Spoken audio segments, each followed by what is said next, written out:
test. Now batting, number 27.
Check one. Check. Check. Check, check, check, check. You hear me? Why don't I hear myself? Check one. Check. Yeah, I got both. Why don't I hear myself? You don't hear yourself, do you? No.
Check.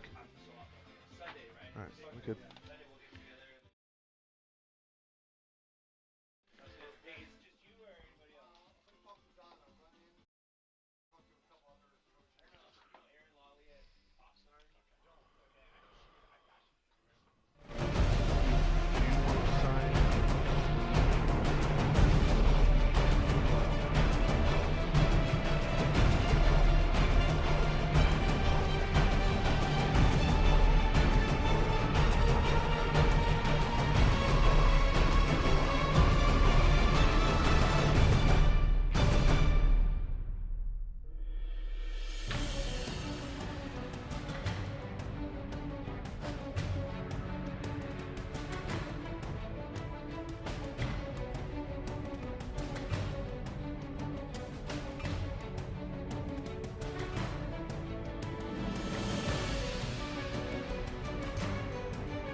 the strategy would suggest bunt. At the same time, Gutierrez 6 home runs on the season. That's tied for tops on the team.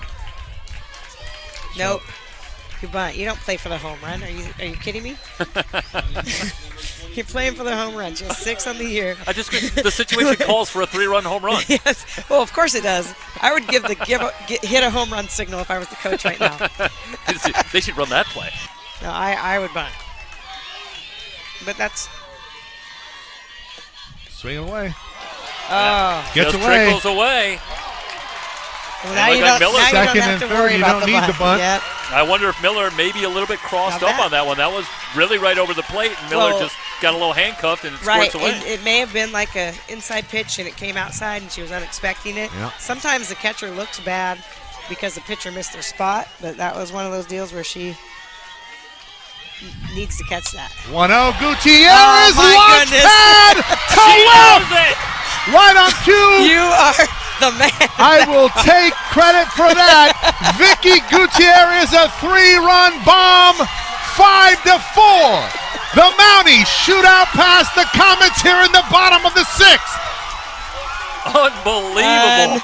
Dueling Unreal. 3-run home runs for these teams, and now the Mounties are in front. I believe I had that one, you two. They hit a home run signal.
The Cypress College Chargers are back in Bakersfield, looking for their 10th softball championship in school history under legendary coach Brad Pickler. The San Joaquin Delta Mustangs are also making a return to the championship tournament. They will look to make a deeper run, but they first need to get past Cypress, the team that ended their season a year ago. Day 1 of the 3C2A softball champion tournament Championship Tournament is next on SoCalCollegeSports.com.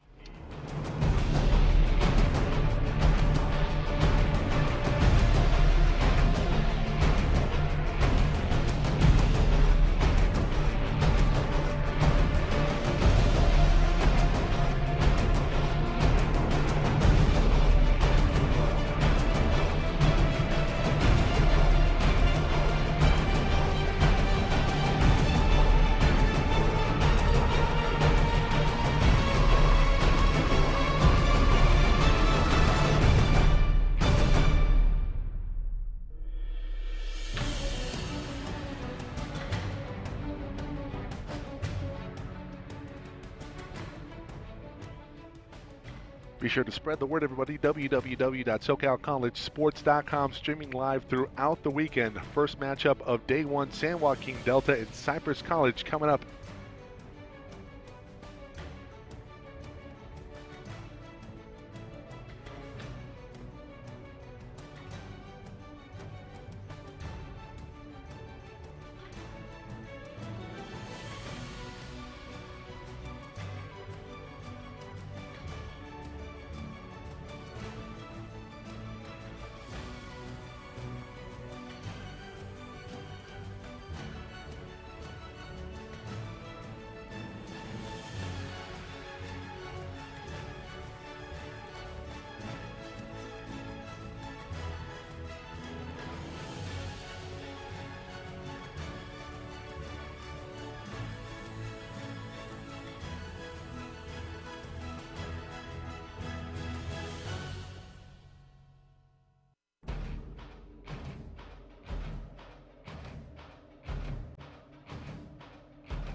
Welcome you back to Bakersfield for the California Community College Athletic Association Softball Championship here on SoCalCollegeSports.com. I'm Jeff Stoynoff. I am joined today by Merced head coach Steve Cassidy. And Steve, Former head coach. Former head coach. Hey, listen, you will always be the head coach, with all due respect to the current. But listen, I know about this. You never stop being a coach. as they introduce some of the players around. Let's talk a little bit about the format here. We start with day one, and Coach, you talk about a double elimination format, and I think that's a little bit misleading. It gives the sense that maybe there's a little bit of margin for error here, but that is absolutely not the case. I think it's so critical to get into the winner's bracket. In my experience, because I've done it both ways, get in and win, get in and lose the first game. In the 8-team tournament, you're asking a team to come back and win 7 games to win it all. Statistically, historically, I'm betting, I haven't studied it, but I'm betting that hasn't happened. Yeah, since we've been watching, I don't think anybody's come out, and that's about 6 or 7 years of doing this event, and we have not seen somebody come out of the losers bracket in day one. So important. It's 3 doubleheaders that you basically have to win in 3 days, and that is an incredibly tall order. San Joaquin Delta, the Mustangs come in, the number 3 seed in the north. They will be the visiting team today, taking on Cypress College, and of course the Chargers, as we talked about in the top. An awful lot of history in this event, and an awful lot of success under Coach Brad Pickler. Well, I mean, look at, and that plays into it, because Cypress, his legend hits the door before he turns the knob. He coached 32 years. He's won 20, been in state finals 28 times. His teams expect to be here. Other teams don't necessarily start the year with that expectation or presumption. So he's got an advantage just in terms of reputation. You can't deny that and that's just part of their DNA. Yeah, that pedigree comes in when you read about this team, and they're talking about making the appearance last year and getting back this year, and it's of course another successful season, and they're of course pleased about that. But Brad Pickler himself said, we don't come to the state championship tournament just to show up and participate. We're here to win it, and that becomes the goal of the team moving forward. So they've got a real agenda here. They're not happy just to be here. No, I mean he's won 9 state titles. Cypress has, and under Brad Pickler. Who else is even close? Yeah. So. And then you look at the Mustangs on the other side. They're building a strong tradition as well. They return after coming here last year. Last year, a bit of a bitter disappointment at the end. 2 losses and out in the first 2 days, but it was a very successful season. They come back. It's a sophomore-laden team, a lot of returning players for this team, and they come here also with an agenda. This is not participation trophy time for them either, looking to make much more of a run. Yes. We're going to have the lineups for you here for both teams shortly as you take a look at the teams getting ready. And let's bring up the starting lineups, and we'll start with Delta on the right. They will be the visiting team today. Michaela Ferrer will lead things off and play second base. Ashley Laughlin, the designated player, batting second. Tawny Deerink, the shortstop, batting third. Cheyenne Washington at first base, batting fourth. Shay Trent in center field, batting fifth. Delaney Pamplin in the circle will bat sixth. Interestingly, both pitchers today in the lineup. Janelle Rodriguez batting seventh. The catcher, Ashley Duval, in left field batting eighth. And Morgan Wheeler, the right fielder, will bat ninth. Raquel Riviera will play third base as the flex player. Meanwhile, for Cypress, Amanda Campos will lead things off. At third base, Infinity LaFoe batting second, will play second. Janae Brannon in the circle batting third. Leslie Bajorquez at shortstop batting fourth. Gabby Munoz at first base batting fifth. Eliza Sandoval in right field batting sixth. Vanessa Ayala batting seventh in left field. Marissa Montez Dioca, the designated player, batting eighth. And Kim McPherson in center field batting ninth. The right fielder, number 5, Elisa Sandoval. We're a few minutes away from the first pitch here. Game 1, day 1. We will have wall-to-wall coverage of the 3C2A softball championship all weekend long on SoCalCollegeSports.com.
CCCAA Softball Championship here on SoCalCollegeSports.com. Jeff Stoynoff, Steve Cassidy, former and always coach of Merced College, joining us on the broadcast. And Steve, the first thing that we want to talk about, a little change in typical weather here. A little bit cooler today. It is warming up nicely and perhaps a little more wind. Weather could be a factor here this weekend, and I'm not just talking about rain. Yeah, that's correct. I mean, usually it's hotter than the hinges of Hades out here, and now it's playable weather. That's not the issue. The issue is wind to right center field, which I'm curious to see how this is going to play out. Cypress does very well inside-out with inside-out swings. The book on Delta is to throw them away, so it looks we could be getting some action to right field. We'll see what the wind decides to do in accelerating balls over the outside over the fence. Michaela Ferrer digging in from the right side. Potency at the top of the lineup for Ferrer, a .539 hitter on the season with 11 home runs and 47 runs batted in. Moments ago, you had a look at Janae Brannon warming up, and Brannon, the Orange Empire Conference Pitcher of the Year. So she has had an outstanding season. As there you get a look at Brannon again. So this is a titanic matchup early, and one that's certainly going to tell a lot of the story here today. You've got to keep Ferrer off base. Mostly you got to keep her off home plate. His first pitch swinging in the liner to second. LaFoe able to come up with it off the shoe tops, and one pitch and one out. As I say, the book is to pitch them away. We'll see that Delta is exclusively right-handed lineup. No lefties, and that makes it a little bit easier to pitch to, or at least to have a pitching plan. Ashley Laughlin, the designated player, due up next. Brannon ready. Kicks and delivers. Rise ball. First pitch swinging again, and this into right field for a base hit. So the Mustangs, two pitches, they've swung at both. Obviously seem to have a plan early on to go right after Brannon. That'll bring up Tawny Deering, batting .409 on the season. 4 home runs, 50 runs batted in. What do you make of the early in the count? Obviously, sometimes when it's when you have a particularly dominating pitcher, sometimes your best opportunity is going to be to go up there and looking to hack away. I always believed you're going to get one pitch per at bat you could deal with, and if that's the first pitch, jump on it. Take only the pitch that you're not in love with enough to bait.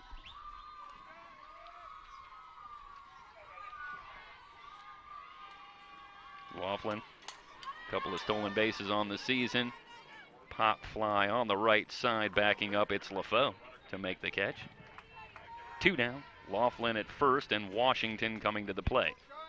Cheyenne Washington batting .361 on the season, 7 home runs, 34 runs batted in. First base number 16, Cheyenne Washington. I think we're talking, 4 or 5 pitches here early for Brannon. Haven't even been able to give you Brannon's numbers. That's making quick work of the first inning. Curveball on the outside corner.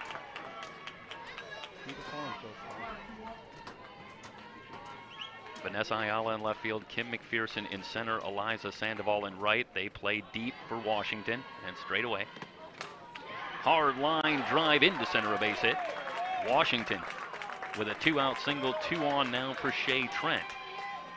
Around the infield for Cypress, Amanda Campos at third, Leslie Bajorquez at short, Infinity LaFoe at second, Gabby Munoz at first. The battery, Gabby Zapata behind the plate, and Janae Brannon in the circle. Shea Trent. Trent, another returning sophomore. 364 on the season, 6 home runs, 25 runs batted in for San Joaquin Delta. Big swing and a miss.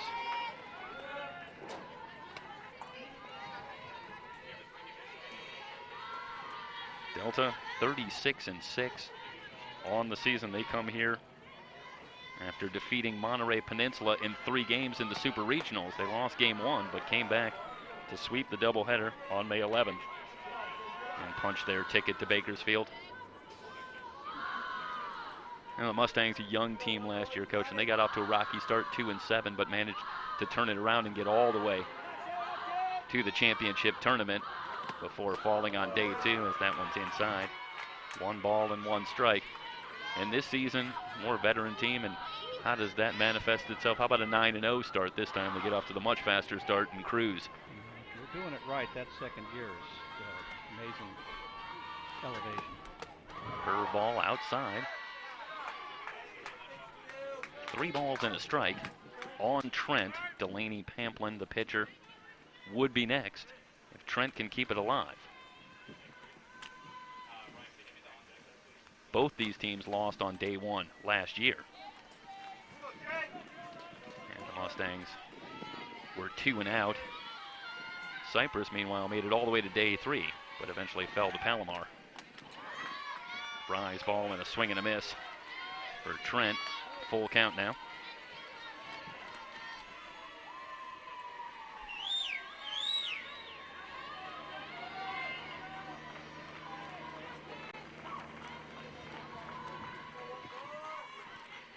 Here's the payoff. Up high. Disciplined at bat. You don't throw a rise ball necessarily for a strike on 3-2. You're hoping she goes fishing, and she didn't fish. So they're loaded with 2 down, and Delaney Pamplin with a chance to help her own cause in a big way here in the top of the first. This next at bat's going to be critical. It has a chance.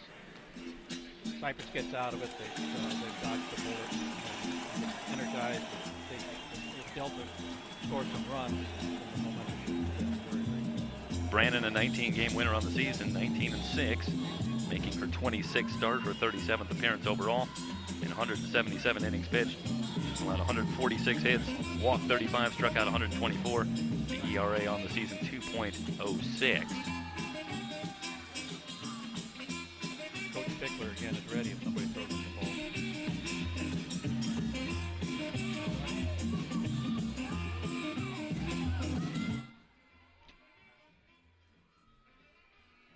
Yeah, it's the signature glove. Well, yeah, and he's on there for Coach Pick. He's changed his act. It used to be a catcher's glove, now it's fielders.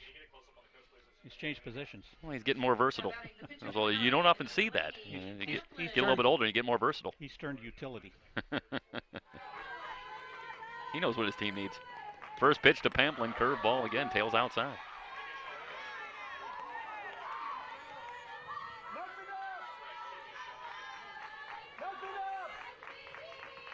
There's a look at Delaney Pamplin, the 1-0 pitch. Lined and caught by LaFoe. Now that is dramatic. Sensational grab by Infinity LaFoe, and we'll take you out of the top of the first here with a replay of the glove work from Infinity LaFoe to get the Chargers out of a jam here in the first through half an inning. No score, Cypress and San Joaquin Delta on SoCalCollegeSports.com.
Inning in the 3C2A Softball Championships Day 1 here on SoCalCollegeSports.com. It'll be Amanda Campos leading things off for Cypress. She'll be followed by Infinity LaFoe and Janae Brannon against Delaney Pamplin.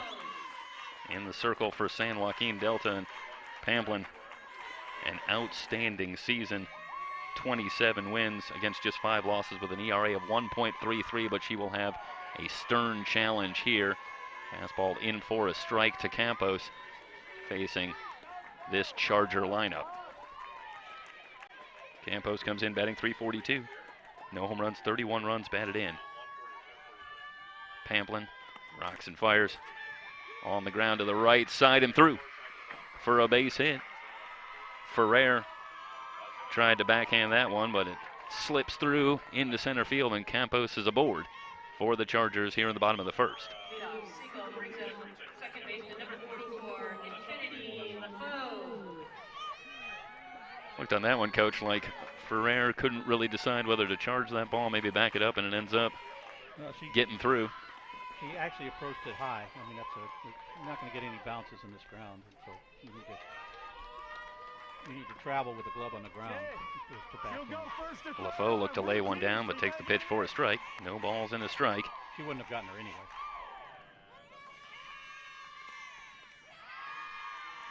Off-speed pitch low, a ball and a strike now on Infinity LaFoe, who comes in batting .330. 3 home runs, 33 runs batted in. Amanda Campos with 10 stolen bases on the season. Overall, the Chargers stole 66 bases. Big swing and a foul tip. This one slips away, but they're going to say this is a wild pitch, or one that gets away from Janelle Rodriguez behind the plate. I suppose that would probably go as a pass ball. Looked for a moment like LaFoe might have gotten a piece. Going to have a look at the replay here, but the call, no contact, and alertly Campos takes second base. Here's the pitch, off-speed pitch, a beauty. 1 ball and 2 strikes on LaFoe. Brannon waiting on deck.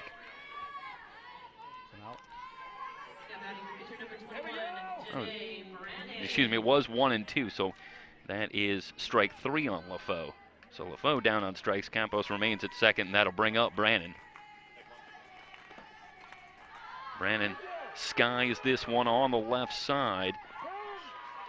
And Deering moving over in front of the dugout to make the catch and retire Brannon.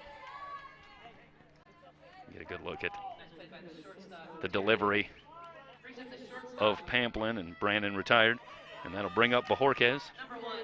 Bajorquez in the cleanup spot. But it's the glove work that really drew the accolades this season at shortstop for Bajorquez, the Orange Empire Conference Defensive Player of the Year. Yeah, she made no errors. I can't conceive of that. 40 games, no errors. No errors at shortstop. Well, that'll get you the Defensive Player of the Year more often than not. 1 ball and no strikes on Bajorquez.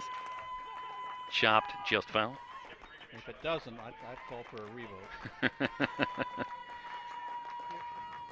Yeah, if ever there was a unanimous choice, or one that was going to be hard to give it to somebody else. Such a critical position and flawless defense. A ball and a strike on Bajorquez. Campos in scoring position with 2 down. Pamplin rocks and fires. 1 hopper, it's into center field. Campos rounding third. She's going to score standing up, and the Chargers grab the 1-0 lead.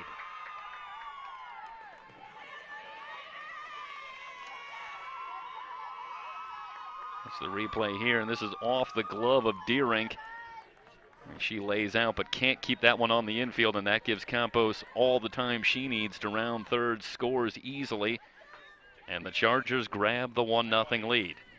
Yeah, that actually kicked the ball out of the range of both the shortstop and the center fielder for making a play at the plate, but I don't think they would have got her either way. Her turns around the bases were too good. She's too fast. We have 4 players on the team with double-digit stolen bases. It's a fast lineup up and down the lineup, and certainly that would be the case with Campos at the top of the order.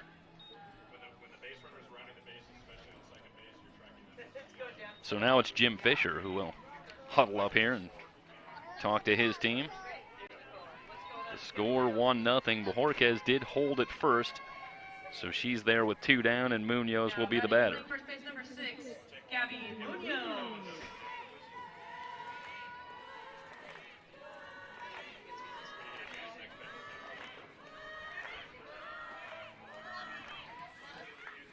Pamplin ready. Fastball outside. 1 ball and no strikes.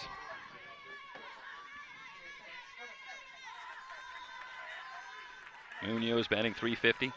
Coming in, no home runs, 27 runs batted in. The 1-0 from Pamplin. Changeup in there for a strike. That's a nice pitch, that changeup. They're having trouble seeing or reacting to it. A ball and a strike. On Munoz, Eliza Sandoval would be next.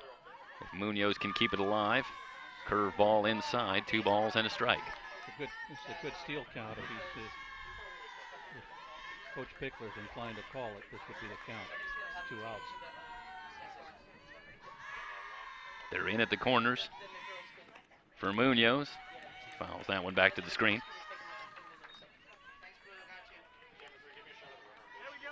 2 balls, 2 strikes. The Chargers, another outstanding season, 38-7, 20-1 in the Orange Empire Conference as they win the OEC once again. Here's the 2-2. Off the end of the bat, slow roller. Ferrer goes to first to retire the side, but not before the Chargers grab the lead. 1 run on 2 hits, no errors, 1 left on base. Through 1 complete, Cypress with the 1-0 lead. It's game 1 of the 3C2A Softball Championship here on SoCalCollegeSports.com.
Second inning. It'll be Rodriguez, Duval, and Wheeler. Well, for the Mustangs, the Chargers with the 1-0 lead. Brannon's first offering inside, a ball and no strikes. On the catcher, Rodriguez goes to the curveball. That catches the outside corner, ball and a strike. Rodriguez batting .311 on the season, 8 home runs, 37 runs batted in. 39 home runs as a team for San Joaquin Delta. This one lifted to deep left, but playable. Ayala in front of the track. Wrong part of the field for the wind. Yeah, Rodriguez. Maybe just a little too much air. And get that mic a little too high. That one turned out it was. I want to start talking trajectory here. Ashley Duval. The left fielder stands in, first pitch, swing and a miss. Looks to me, as I'm watching here, that Brannon leads with a nice curveball. Yeah. I think one of the central pitches, but we've seen a few here early on. That one on the outside corner. No balls, 2 strikes quickly on Duval. Tell what they do in 0-2. It tells you something about what the pitching plan is going to be. Farther outside. Fouled away. Good job by Duval to stay alive. Just gets a piece. They may jump out a little bit. She swung at that one. They may go another ball wider. Duval batting .315 on the season, 2 home runs to go along with 14 runs batted in. Here's the pitch from Brandon. Line drive into right center. This will go all the way to the wall. Duval rounding second, and she'll stay there with a double. An interesting pitch call but they went inside on 0-2, which you normally wouldn't do on 0-2 for fear of hitting her. And she smoked. Yeah, that's just right out over the plate there, and Duval. Good job taking it the other way with 2 strikes and ends up at second with a double, and that'll bring up Wheeler.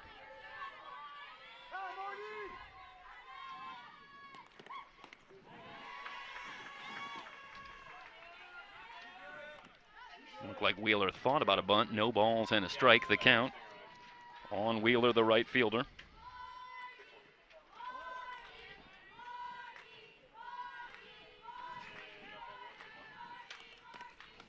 The 0-1 from Brandon in there for a strike. So again, Brandon way ahead in the count. No balls and 2 strikes. We'll see how she elects to work to Wheeler, who comes in batting .397, no home runs, 15 runs batted in on the season. Well, these batting averages are kind of gaudy. Well, we are at the championship. A wave and a miss, and Wheeler down on strikes, and Brandon that time works outside the zone and gets Wheeler to chase that one to go down on strikes. 2 down, and that'll bring up Ferrer. Ferreira line to second to get things started. And just get a look. A riser there from Brandon.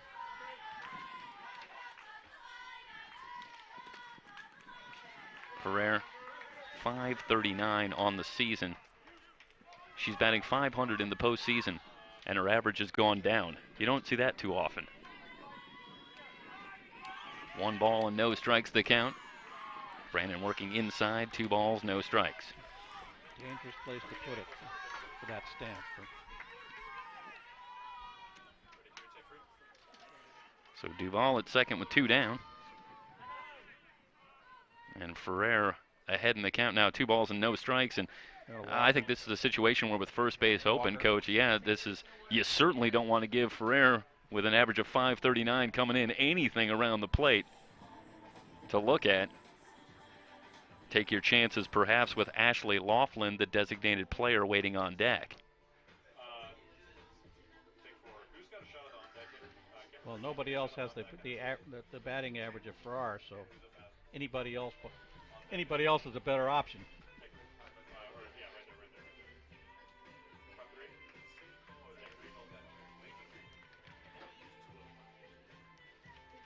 Ferrer on the season, 17 walks with 154 at-bats, no strikeouts. Now, a misprint on the stats is not completely unheard of, but I think that's right. Well, let me strikeouts. Rephrase my suggestion. Walker. And tails inside, 3 balls and no strikes on Ferrer. Yeah, I think there was an attempt there to maybe see if they could get her chasing a couple of balls early in the count. That didn't happen. So now Brandon with the 3-0. And Ferrer elects to take a strike. 3 balls and a strike.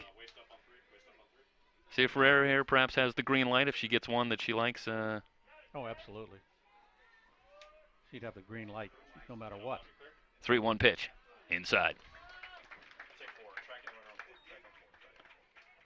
So Ferrer at first, Duval at second, and Laughlin coming to the plate. Obviously, they're going to put it someplace where if she hit it at all, she'd hit it on her hands and ground out infield. Laughlin with a base hit her first time up.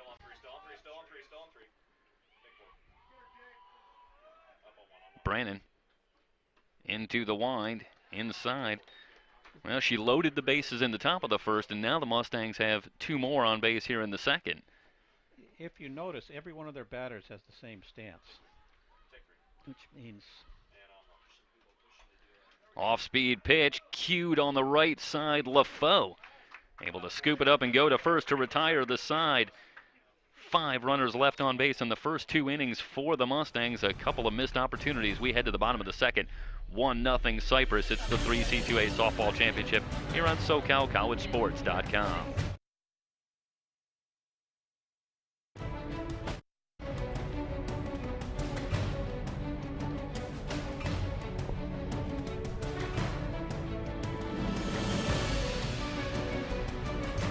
Is that the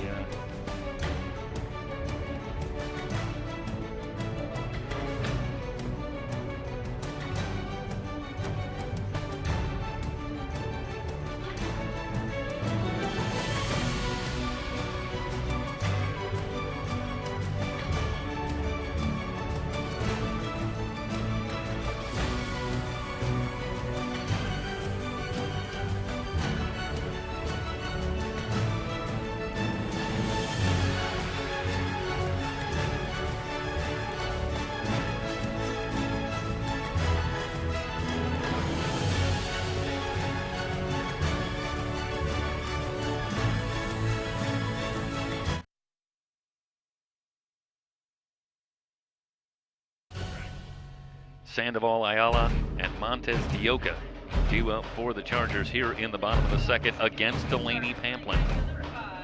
Chargers with the 1-0 lead. Here you get a look at Eliza Sandoval, the right fielder, standing in from the right side. First pitch from Pamplin. Curve ball on the outside corner. Sandoval on the season, no home runs, 17 runs batted in, batting .387. Pamplin kicks and delivers. And the drop ball and a swing and a miss. And I don't know if we've seen that pitch yet from Pamplin, but that was a noticeable off-speed pitch there, and it had Sandoval way out in front. Yeah, no, she's thrown that changeup 2 or 3 times well. That just... Here's the 0-2. Cold, strike 3. Sandoval down on strikes, second strikeout for Pamplin. That'll bring up Ayala. And take a look at the replay. Looked a little in to me. Yeah, gets the call on the outside corner. Or I should say on the inside corner. So Sandoval down on strikes, that'll bring up Ayala. Bunt attempt on the first pitch, strike 1 on Ayala. Batting .369 on the season, no home runs, 21 runs batted in.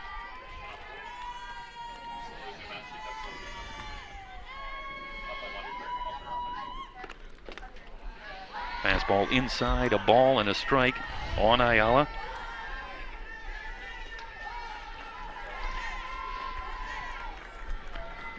Riviera in at third, Washington in at first. Change up high, 2 balls and a strike. The count now on Ayala.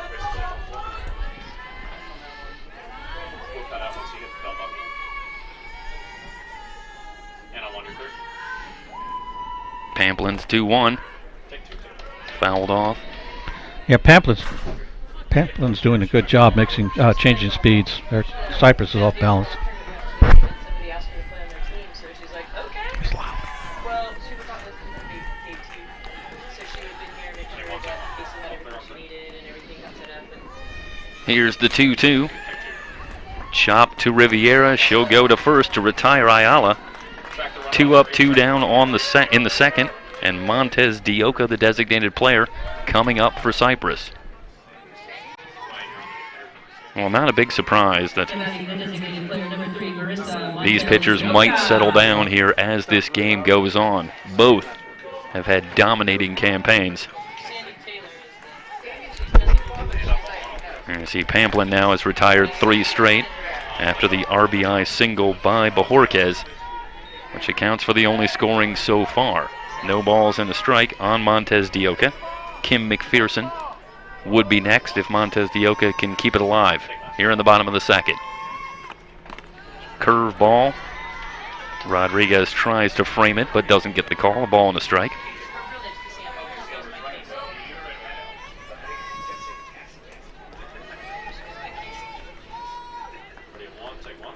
Pamplin with a look. Now she's ready. Here's the 1-1. Inside.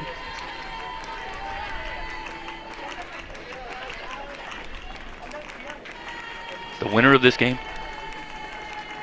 plays tomorrow against the winner of our next game, San Mateo and Fullerton College. Chop foul. Count evened up, 2 balls and 2 strikes. So far they have not solved Pamplin. Changing speed, she's hitting different sides of the plate. It's like Cypress is standing on top of the plate expecting for her to pitch them outside, and she's moving it around pretty well. Yeah, I think Bajorquez lifted to center. That's going to fall. Could be Not trouble, fall. but Trent moving in has it for out number 3. 3 up, 3 down in the second. We're through 2 complete. Cypress with the 1-0 lead in the 3C2A softball championships here on SoCalCollegeSports.com.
Top of the third, 1-0 Cypress with the lead.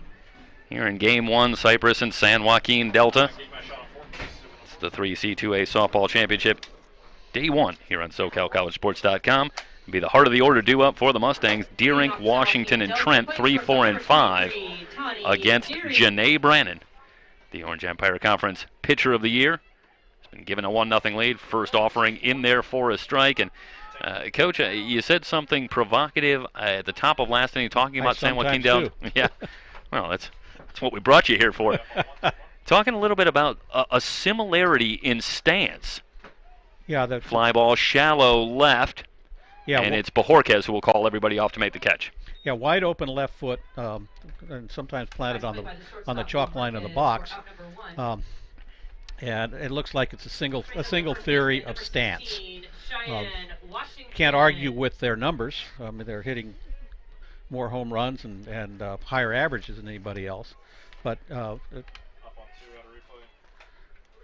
first pitch swinging on the right side, LaFaux. A little wild on the throw, but Munoz able to get the foot down and retire Washington for out number 2. So we'll take a look at the replay. But the what it does is it's patterned. So any pattern can be countered. So it just makes me wonder. As I say, this is not a criticism. It's kind of a puzzle. Yeah, it does seem to invite the possibility that there might be something that will work against. So if it's a single stance, maybe there's a single solution. That makes it easier. Well, the Mustangs have had some opportunities in the first couple of innings, putting some runners on base, bunted back toward the circle, but Brannon fielding her position well. That'll retire the side. 3 up and 3 down. Quick top of the third. We head to the bottom of the third. 1-0 Cypress on SoCalCollegeSports.com.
Bottom of the third from Bakersfield, the 3C2A Softball Championship here on SoCalCollegeSports.com. It'll be Kim McPherson, then the top of the order, Amanda Campos and Infinity LaFaux for Cypress. Number 2, Kim McPherson. McPherson on the season, batting .378, no home runs, 20 runs batted in. Boy, ninth in the order, .378 average. Potent lineups on both sides. As McPherson stands in, curveball on the outside corner.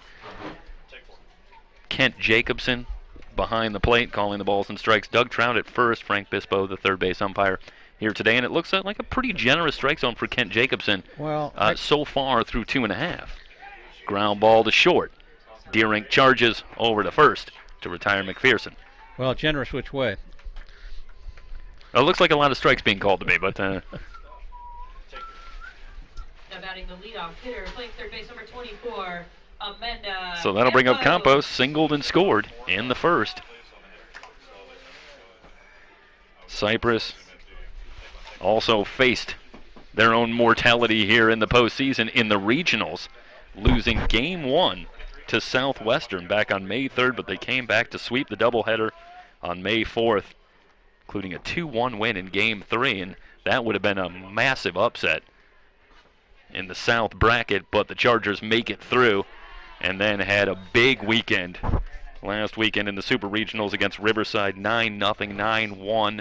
The 2 victories, both in just 5 innings, so they didn't have to work too hard to make it here to Bakersfield in terms of the Super Regionals. Coming off a dominating effort back through the box. It's off of Pamplin. Ferrer able to come up with it, but the throw not in time. Yeah, Cypress is scratching right now because Pamplin's doing a very good job of keeping them off balance. But he knows how many balls Cypress has hit that have gone off the fielder's glove, or what do they say? The balls have eyes. Yeah, it really, that was probably one of the rare hard-hit balls. That was a shot through the box that Pamplin was able to knock down, but Campos still at first. Bojorquez with the clean single to drive in the lone Charger run, but it's really the Mustangs who arguably have had more opportunities in the first few innings here. More opportunities, and they're pitching the opponent better. No balls and a strike on LaFoe. Terrific play by Pamplin over to second for one, but they can't turn two. Well, you keep on hitting it back through the box, and Pamplin going to make the adjustment. This is some terrific glove work in the circle.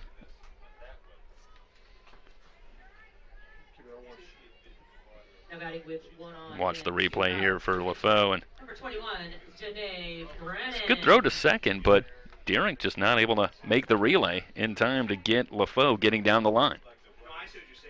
Off-speed pitch and a wave and a miss. The throw down to second, not in time. LaFoe with the stolen base. That was less a miss than a cover for the steal.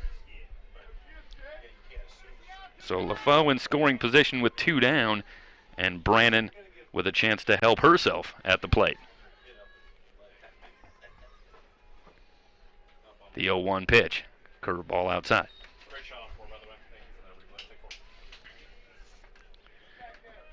For LaFoe, that was her 14th stolen base on the season in 14 attempts. You can hardly do better. It's darn near 100% right there. Yeah. A wave and a miss. Brannon out in front. Boy, she's using that changeup well. That's a ball and two strikes. I always was a much better coach if I had a pitcher that could throw a changeup. And on the hands, and this one skied to left. Duval moving in and has it to retire the side. The Chargers put a runner in scoring position, but nothing doing in the bottom of the third. No runs, one hit, no errors. One left on base. We're heading for the fourth in Game 1. The 3C2A Softball Championship. Cypress with the 1-0 lead.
Janae Brannon nursing a 1-0 lead into the fourth inning, where she'll face Delaney Pamplin, Janelle Rodriguez, and Ashley Duval for the San Joaquin Delta Mustangs.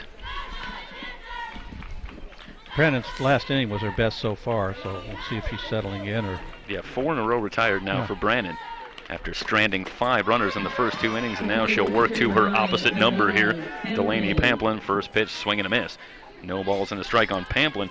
Pamplin has the what might have been moment so far of this game lined out to end the first inning with the bases loaded, and it was a sensational grab by Infinity LaFoe that saved a couple of runs.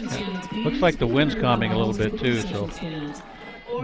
Yeah, to the extent that there's wind, it's blowing a little bit, looks like from left to right. Yeah. And there is Pamplin. 0 for 1 on the day. Pop foul again. She's in a hole now, no balls and 2 strikes. Interesting to see what she's going to throw in this pitch. If Brennan has a changeup, this wouldn't be a bad time to show it. Interesting that Pamplin in the lineup today, just 9 at-bats on the season. She's out. Down on strikes. She was 3 for 9 on the season, but gets the start in the lineup and in the circle, goes down on strikes, and that'll bring up Rodriguez, who fly to left, leading off the second. That was a great pattern. Two strikes to the inside and then blow her up on the outside. Rodriguez, 8 home runs on the season. Takes that pitch on the outside corner. See, that's the pitch I would think that the open stance would have the most trouble with. See how Rodriguez elects to work again to the outside corner, but doesn't get the call this time. A ball and a strike. Yeah, with that open stance, is that going to be a harder pitch to maybe take the opposite way? Well, no, you want it to go the opposite way. Right. But if you step into it, it's just that getting all of the kinetics into that outside corner, so it's just harder than if you're even. 2 balls and a strike on Rodriguez. Duval waiting on deck. Started to swing, but takes it for a strike. 2 balls and 2 strikes as Brandon continues to try and work that breaking ball on the outside corner. Yeah, if she can groove in on that, which she's done the last 2 innings so far. 2-2 to Rodriguez. Check swing foul. But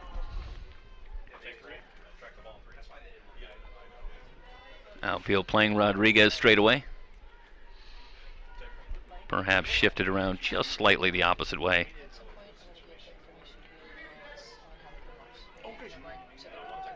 Two-two pitch. Works it inside and gets the strikeout. Rodriguez, a swing and a miss. 5 in a row, should say 6 in a row now, retired by Janae Brandon, who's settling into a groove, and Duval, who doubled her first time up, will be the batter.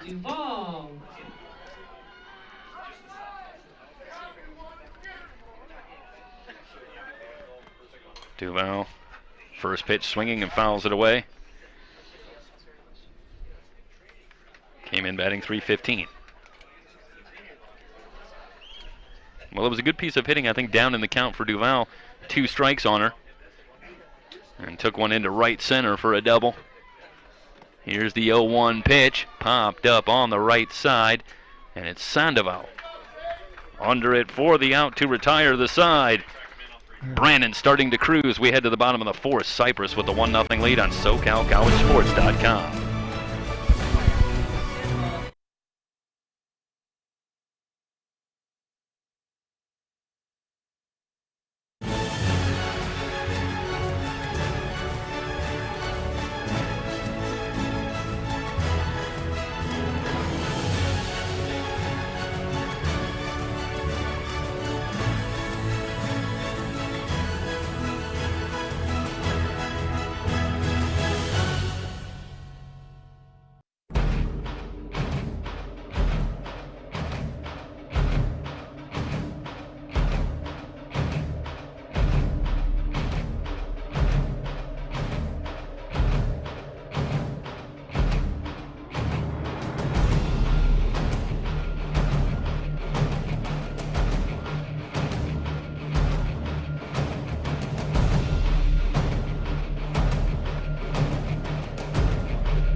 Chargers coming to bat with a 1-0 lead as Delaney Pamplin gets ready to work in the circle. For the Mustangs, she'll work against Bojorquez, Munoz, and Sandoval, 4, 5, and 6. 2 up for Cypress. Bojorquez with an RBI single in the first. The lone run on the board in the game. First pitch lined foul. The right field line. that's an example of that inside-out swing that Cypress is very well trained in. Didn't get enough bat on it. Bojorquez, 385, the batting average on the season. No home runs, 15 runs batted in. And, you know, while we're busy talking about the superlative effort in the field. A pretty good effort at the plate for Leslie Bajorquez this season as well, but she's in a hole here, no balls and 2 strikes.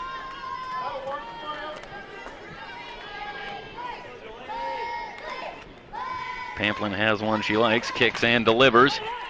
Shallow center, it's a long run for Trent, but she'll get there.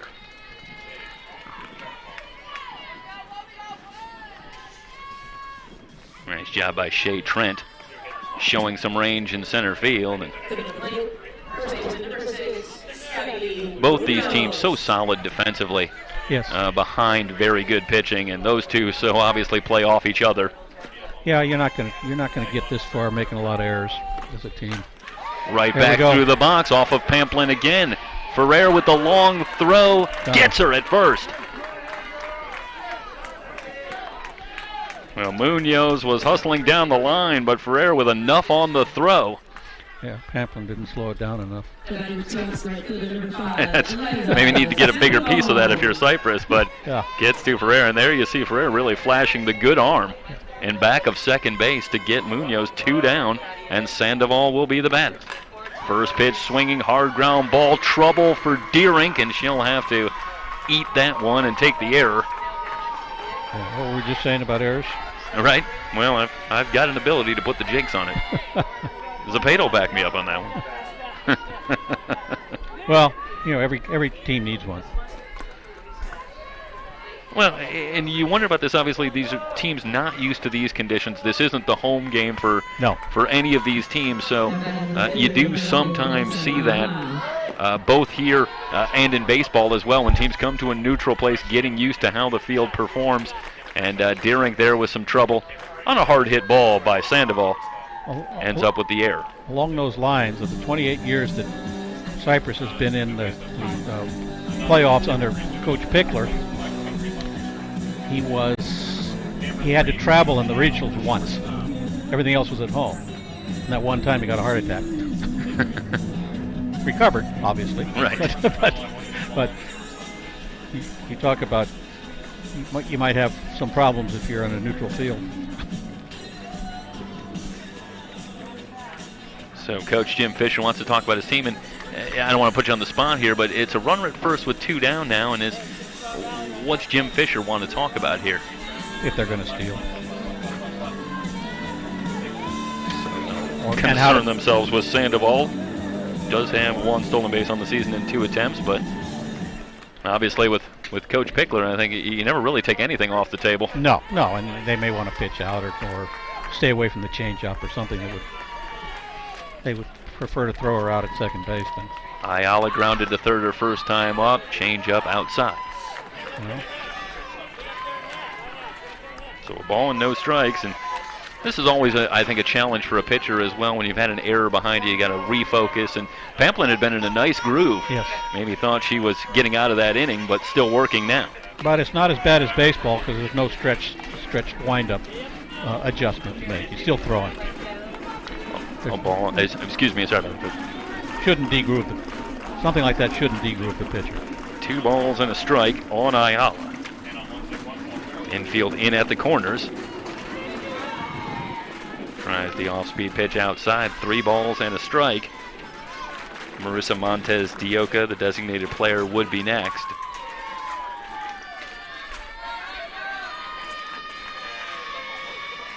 Pamplin rocks and fires. In there for a strike. Now she'll go. Ayala, just 5 extra base hits on the season, comes in batting .369.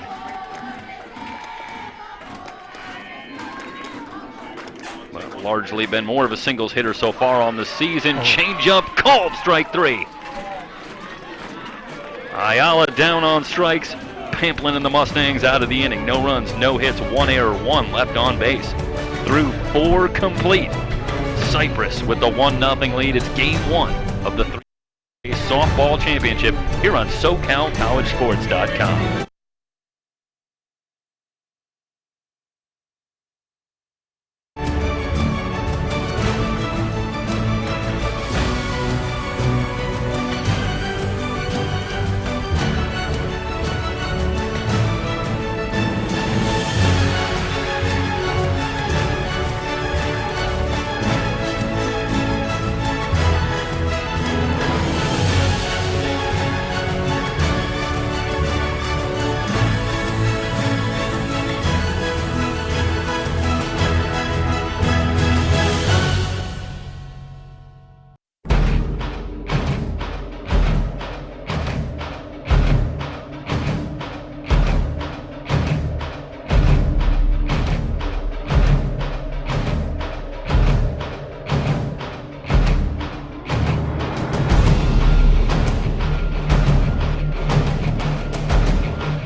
Brannon has worked 4 shutout innings, and she's got the 1-0 lead as she goes to work here in the top of the 5th against Morgan Wheeler, Michaela Ferrer, and Ashley Laughlin for San Joaquin Delta. Yeah, she's finding Brandon's finding the corners. A wave and a miss from Wheeler, who's quickly in a hole, no balls and 2 strikes. She was a strikeout victim back in the 2nd.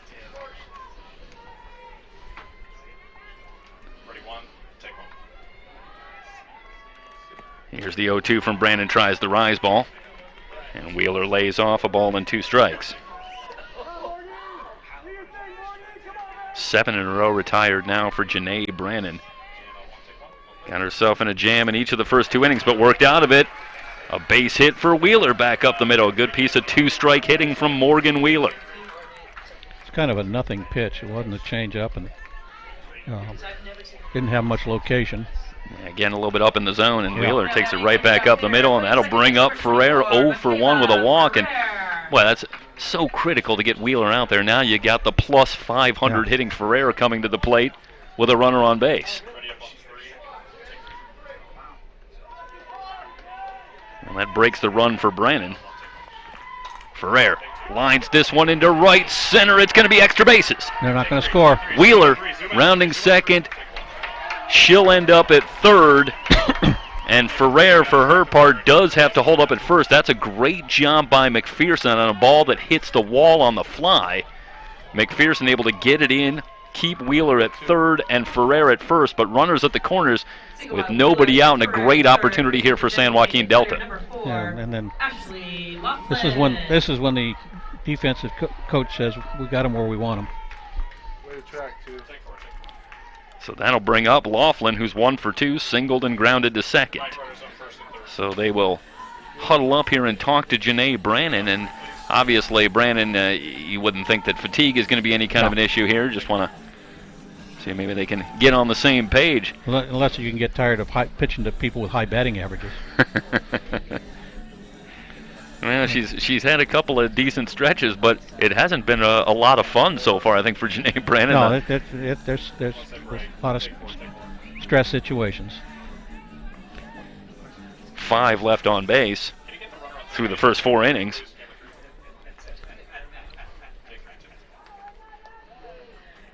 That's the 5th hit for San Joaquin Delta in the game. And Coach Fisher will huddle up and talk to his team, but it's Laughlin, Deernick, and Washington, so the heart of the order coming up here for San Joaquin Delta, and danger for Cypress College. And again, you go back to last year, both these teams in the losers bracket losing in game 1 and ultimately not able to go much further after that. So much on the line here. This is what you call a pivotal point in the game. And champions rise to meet it. Either way.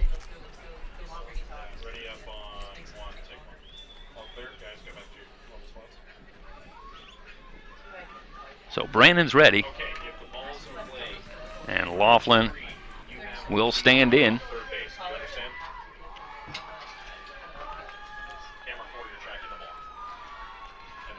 They're even with the bags at the corners. Laughlin tries to lay one down, but it's foul, no balls, and a strike. And Wheeler was coming home on the bunt. Good look at Morgan Wheeler at third. Wheeler with good speed. Yeah, that is first and third squeeze is a great play. Here's the 0-1 from Brandon. Popped, foul. So Brandon way out in front. No balls and 2 strikes. She's not an overwhelming strikeout pitcher on the season, 124 and 177 innings, but boy, could she use one here. This would be the time. Here's the 0-2 to Laughlin. You're out. Nope. Just inside. That would be Mr. Umpire has called that pitch intermittently since the first inning. Yeah, the outside corner to that right-handed batter seems a little more consistent, but the inside corner. Inside's up and is whimsical. Here's the 1-2 to Laughlin, in on the hands, pop back toward the screen. Still 1-2. See Brandon tried to bust one inside there. Yeah. Well, with a runner on third, the inside's a good. That's the place to be. You want it, if anything, if it's a ground ball, you want it toward third base side. 1-2 pitch. Popped in foul territory behind third, and a terrific catch by Campos. But Wheeler alertly tags Campos, loses her footing, and it's going to be a short but successful sacrifice fly for Ashley Laughlin. Well, that's such a tough play. That's a great play by Campos to come down with this ball, but she's just in a terrible position to then make a throw, and this is just really heady base running. Yes, it is. And in a funny way, this takes the pressure off Brennan. You're not worried about protecting a 1-0 lead anymore. Now you just go after batters. Tied at 1, Ferreira still at first. And Deerink offers at the first pitch and fouls it away. No balls and a strike on Tawny Deerink, who's 0 for 2. Popped to second, popped to short. Brand new ball game here in the top of the 5th. 0-1 pitch. And a little low. A ball and a strike. Very little. I'm going to try and give Ken Jacobson the benefit of the doubt here. And maybe just a little drop there on that and doesn't get the call. High fly ball, center field. McPherson under it and has it for out number 2. I'm a former coach. Benefit of the doubt with umpires is maybe a little harder for me. It never goes away. It does not. This is exactly why I call you coach and not former coach. You still got it in your blood. Cheyenne Washington will be the batter. She's 1 for 2. Singled and grounded to second. Breakfast this morning, I was complaining about a uncalled changeup on a 3-2 pitch in 2005. Well, that was just yesterday. Yeah, in my mind. First pitch in there for a strike to Washington. Washington, the cleanup hitter, 7 home runs on the season, 34 runs batted in. Goes after the rise ball, no balls and 2 strikes on Washington.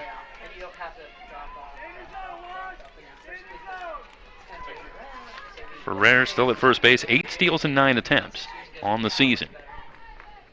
Here's the 0-2 to Washington. Curveball way outside.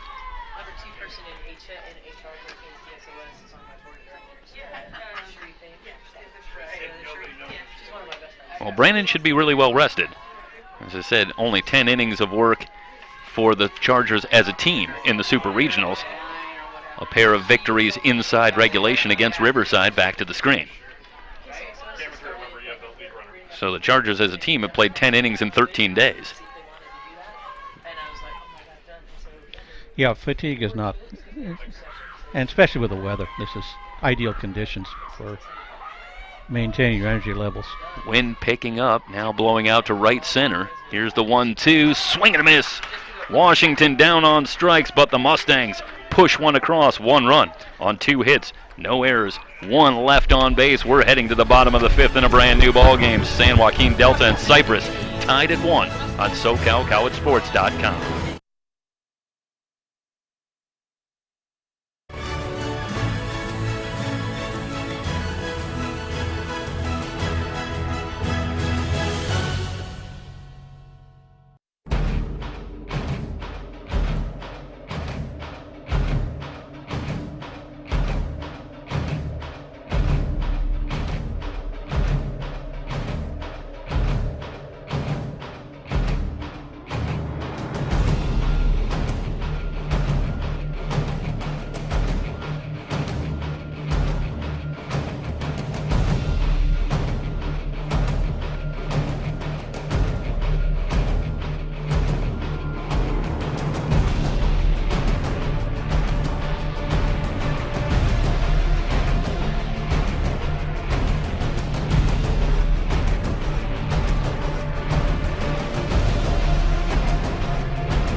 Delaney Pamplin back in the circle. Game tied at 1, Cypress and San Joaquin Delta. Game 1, we will have every pitch, every at-bat of the 3C2A Softball Championship here for you on SoCalCollegeSports.com. Stick around all weekend. It's going to be exciting. If this is any indication, as our start here, 1-all in the fifth, it'll be Marissa Montez de Oca and then Kim McPherson. At the top of the order, Amanda Campos. Due up. Pamplin ready. Here's the pitch. Off speed. Fouled away up on top of the Charger dugout. They've had no useful contact against this changeup. He's really doing a good job of that. Yeah, 1 run on 3 hits for the Chargers. They've made the most of their opportunities. As Montez de Oca jammed on that one, but manages to foul it off. No balls, 2 strikes. Montez de Oca flied to center. Her first time up back in the second inning. Pamplin rocks and fires. Fastball inside.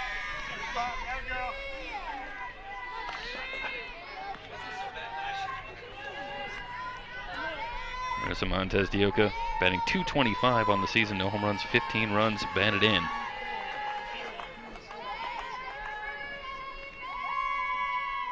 The 1-2 from Pamplin. Off speed. Base hit to right. And now it's Montez de Oca with a nice job. With 2 strikes, takes that pitch the opposite way, and the leadoff hitter aboard for Cypress. Very nice job, but once again, Cypress has yet to hit the ball hard. They just hit it well. Is that the Bull Durham special? Ground ball with eyes? Yeah, ground ball with eyes. Good enough for Montez de Oca, who's at first, and that'll bring up Kim McPherson, who grounded to short, leading off the 3rd inning. We'll have a pinch runner for Cypress, as Mercedes Orozco will come in to run for Montez de Oca.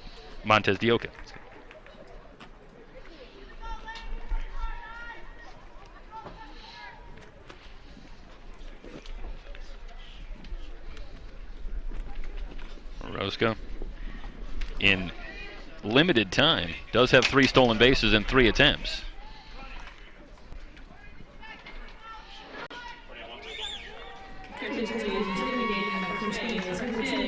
Mercedes Orozco.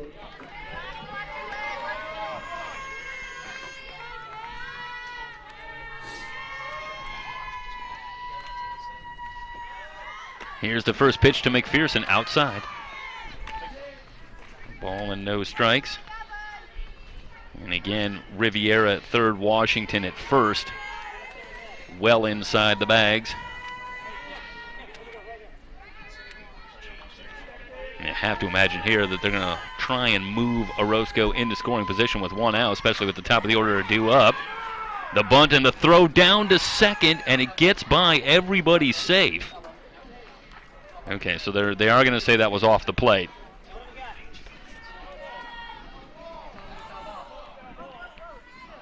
Okay, there's a little delay. There was a foul ball call. It just looked like the Chargers weren't aware of it. So Montez de Oca will return to first. And there's a ball and a strike. And as you see the replay here, that's pretty clearly on the dirt in front of the plate. 1-1. McPherson squares. Gets that one down back to the circle. Pamplin will go to first. So McPherson retired on the sacrifice, as Orozco moves to second with 1 down, and Campos, who's 2 for 2, coming up for Cypress. Yeah, this game has established its own personality. Low run. So. Well, it was interesting. It was a very aggressive play by Janelle Rodriguez on the bunt that was called foul going down, and Pamplin there, that one got back to the circle, but she clearly went to first. I don't even think she looked at second, wanted to get the sure out. First pitch. Chopped over to first. Washington will put the tag on Campos. On the play, Orozco moves to third. With 2 down, and Infinity LaFoe will be the batter for Cypress.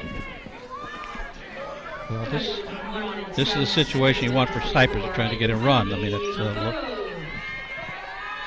it was a 2-out base hit by Bajorquez that counted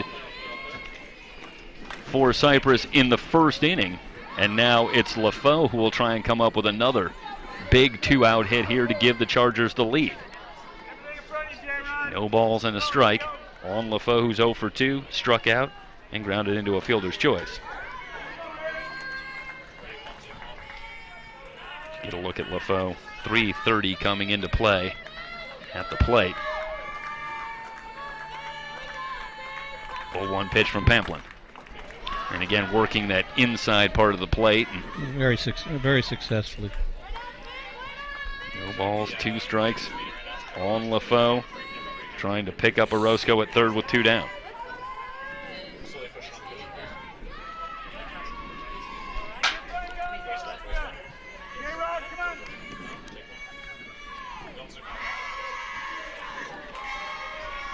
Big moment for Delaney Pamplin. The San Joaquin Delta Mustangs. Off-speed pitch outside, a ball and 2 strikes. This is so tough about playing just such a well-coached team, is just not going to chase that bad ball out of the zone. And no, you got to earn. That's what 1-to-1 means. You got to earn your opportunities. 1-2 pitch. That one skied foul. And Pamplin's doing a good job staying inside with an inside pitch, if that makes any sense. I mean, if that inside pitch leaks over the plate, a hitter like LaFoe, then she's going to yak a run, but she's staying inside. And foul right back our way. I'm good and safe here in the press box, as ordinarily I'm. Yeah, we got you covered. Yeah, they're going to have a hard time getting to me in here. Still 1-2 on LaFoe. Mike will throw himself in front of you. I usually hide under him.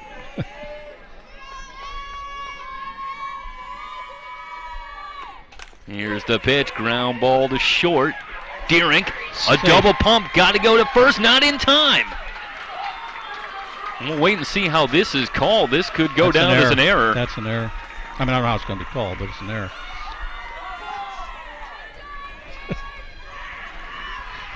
I don't know who the official scorer is, but that's an error. So Orozco comes home on the ground ball.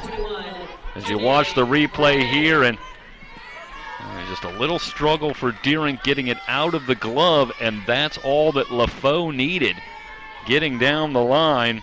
Second error today on San Joaquin Delta, and that one may prove very costly as it gives Cypress the 2-1 lead here in the 5th.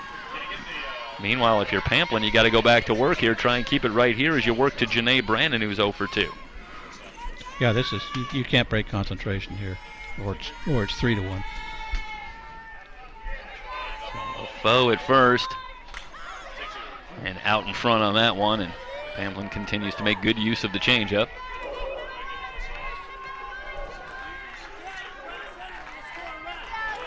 We'll talk about scratching one across. Base hit for Montez Dioca, a sacrifice, a ground ball, and then you take advantage of the miscue in the field if you're Cypress, and now you lead it 2-1, 2 balls and a strike on Brandon. And there is Janae Brandon.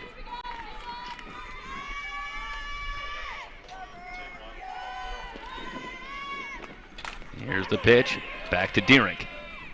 She'll go to second to retire the side, but the Chargers answer back.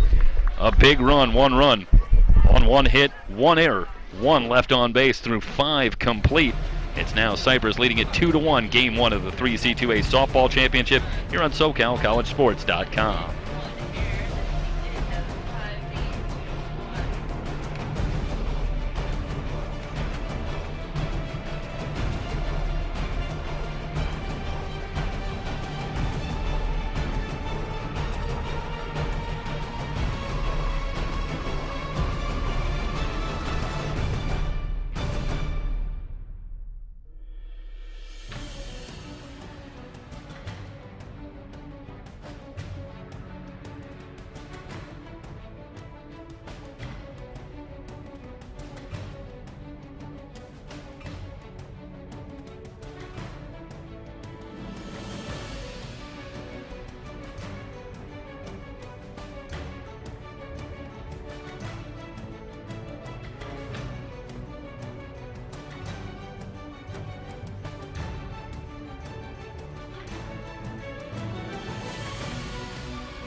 Shea Trent, Delaney Pamplin, and Janelle Rodriguez due up for the Mustangs, who once again find themselves down a run 2-1 as they come to bat here in the top of the 6th inning.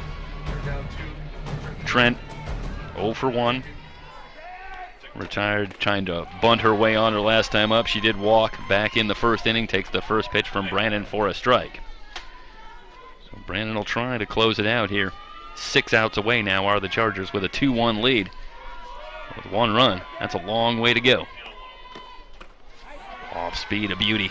No balls and 2 strikes on Trent.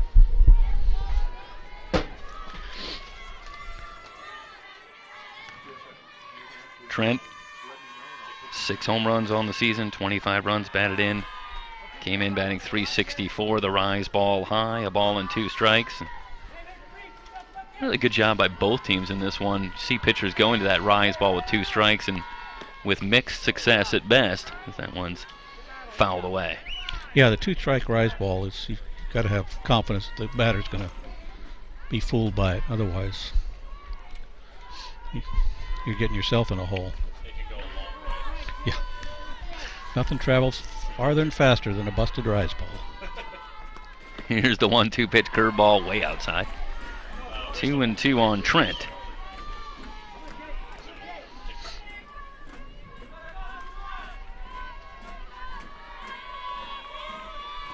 One run on 5 hits, 2 errors for the Mustangs. Lined hard to left, but Ayala positioned well. Has it for out number 1. And there's a ball that could have been a little bit of trouble down that corner, but Ayala not far to go. Makes the catch for the out, and that'll bring up Pamplin. Pamplin's 0 for 2 on the day. And Pamplin, I made the point last time up, came in with just 3 hits in 9 at-bats on the season. So I think it's an interesting choice that Delaney in the lineup today, no balls and a strike. Well, at least she's rested on offense. Here's the pitch, that one just outside. Ball and a strike. On Pamplin. The outfield shading Pamplin just slightly the opposite way. Fastball inside.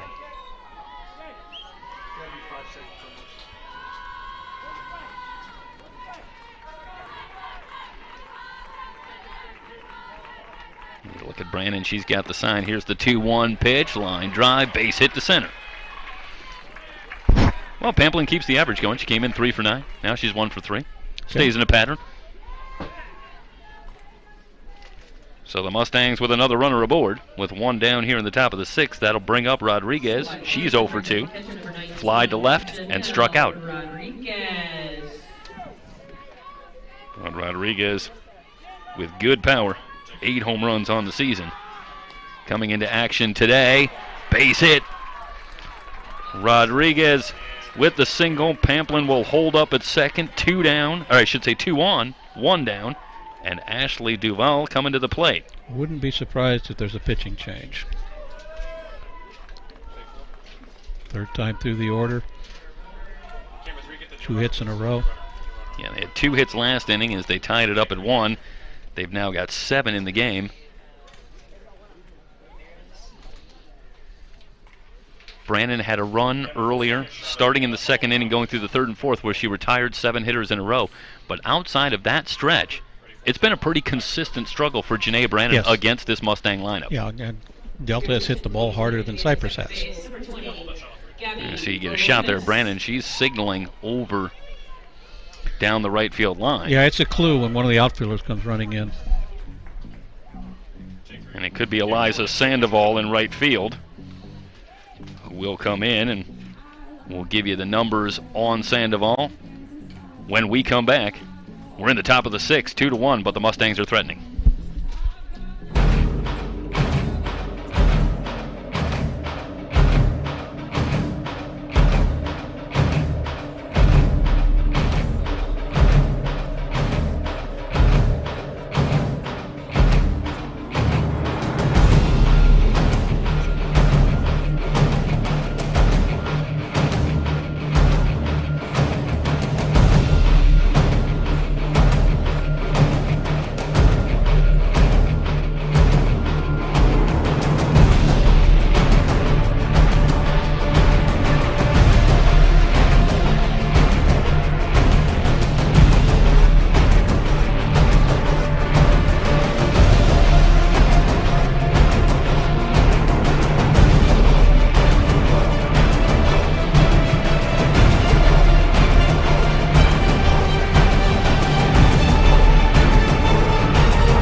Eliza Sandoval will be the new pitcher, moving in from right field, and Janae Brannon will take over in right field for Brad Pickler, Cypress College. 2 runners on, 1 out, as Sandoval goes to work. First pitch, a base hit back up the middle. Pamplin going to hold up at third, and that's perhaps a significant play, as the bases are loaded, but it's still 2-1, as Duval goes right to work, going after the first pitch. Clean signal back up the middle. Yeah, there's not much speed in with the lead runners. That's the right play, especially with. So that'll bring up Wheeler With 1 out. Pamplin at third, Rodriguez at second. Especially when you're looking at which batter's in the hole. And we do have a runner for Pamplin at third base. Olivas, Gabby Olivas running at third. So let's update you there. Olivas at third, Rodriguez at second, Duval at first. Wheeler swings and misses. No balls and 2 strikes, but Wheeler's had 2 strikes on her both times up. Struck out and had a base hit her last time up. I'd stay with the same pitch.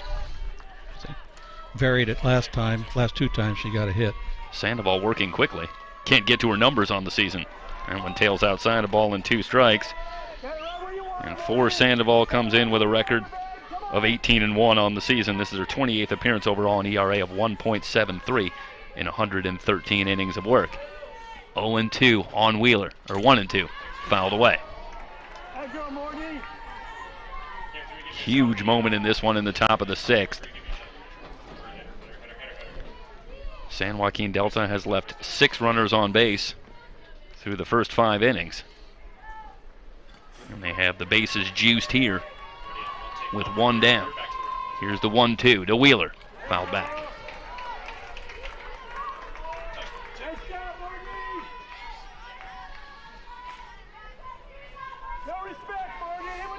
If she has a changeup, this is the pitch to throw it on. Bojorquez in at short, and LaFoe about halfway at second against Wheeler, again fouled away. And the battle continues between Sandoval and Wheeler, with the bases loaded and 1 down here in the top of the 6th. Cypress leading it 2-1, but the Mustangs perhaps just a base hit away from taking the lead. Here's the 1-2 pitch. They're out. Oh. Does not get the call from Kent Jacobson.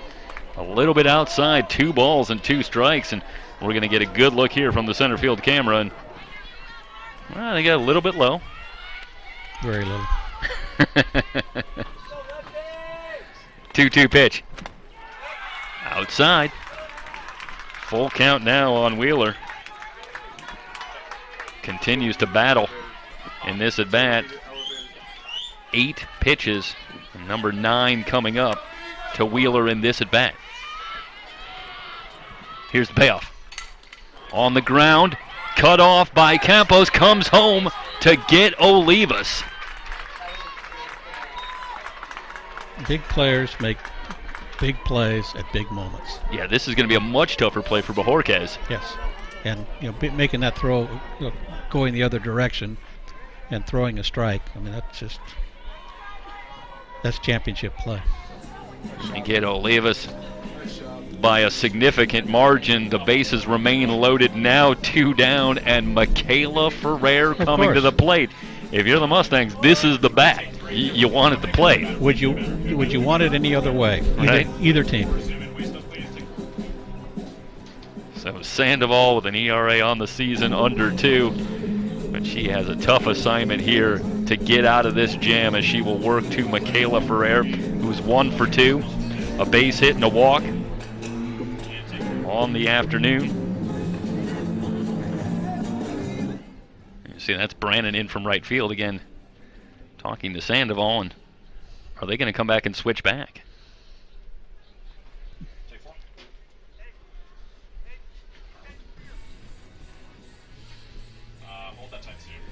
Well, Ferreira with a big base hit her last time up. A long single, maybe the hardest hit ball of the day. Yes, it was. to right center.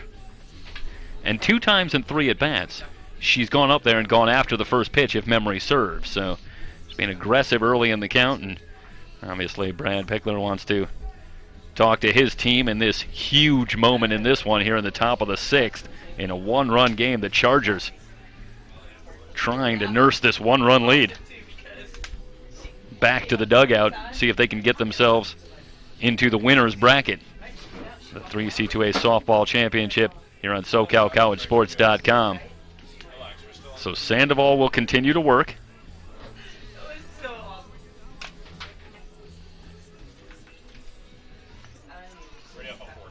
And referenced Ferreira, now 10 for 20 in the postseason at the plate.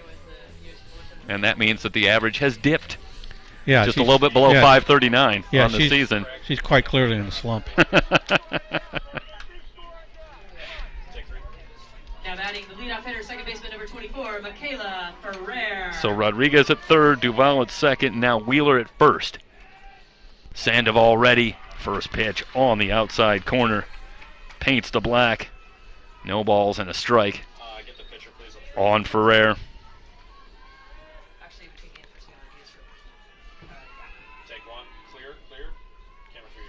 Sandoval kicks and delivers back to the screen.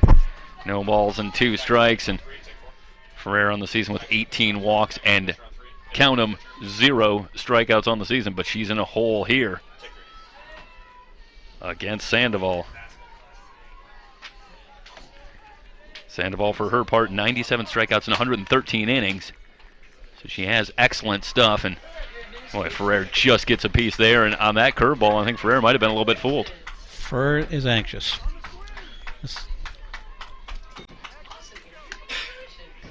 Well, I'll tell you, with 1 run, the deficit at this point, any old kind of a hit gets the job done. If you're Ferrer, you don't exactly need to knock the cover off the ball. Come back inside. Up in the zone line, Foul just ball. foul. Well, almost took that one and placed it perfectly. She got a little bit too much of the play to that on an inside pitch. If it had been an inch in more inside, she'd have missed it.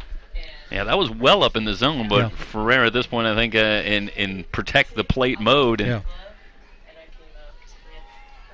almost deposited that one down the right field line for extra bases. Here's the 0-2 from Sandoval. Curveball high. Yeah, wanted her to go fishing, and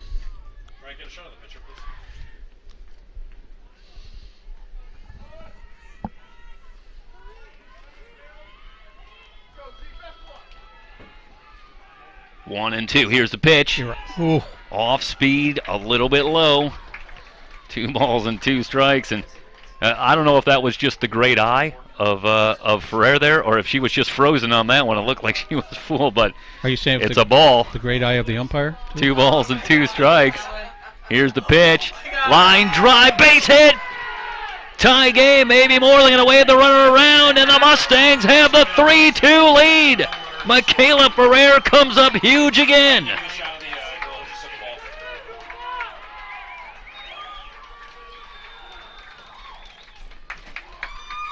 Down 0-2 in the count. Gets one up in the zone. A 2-run single.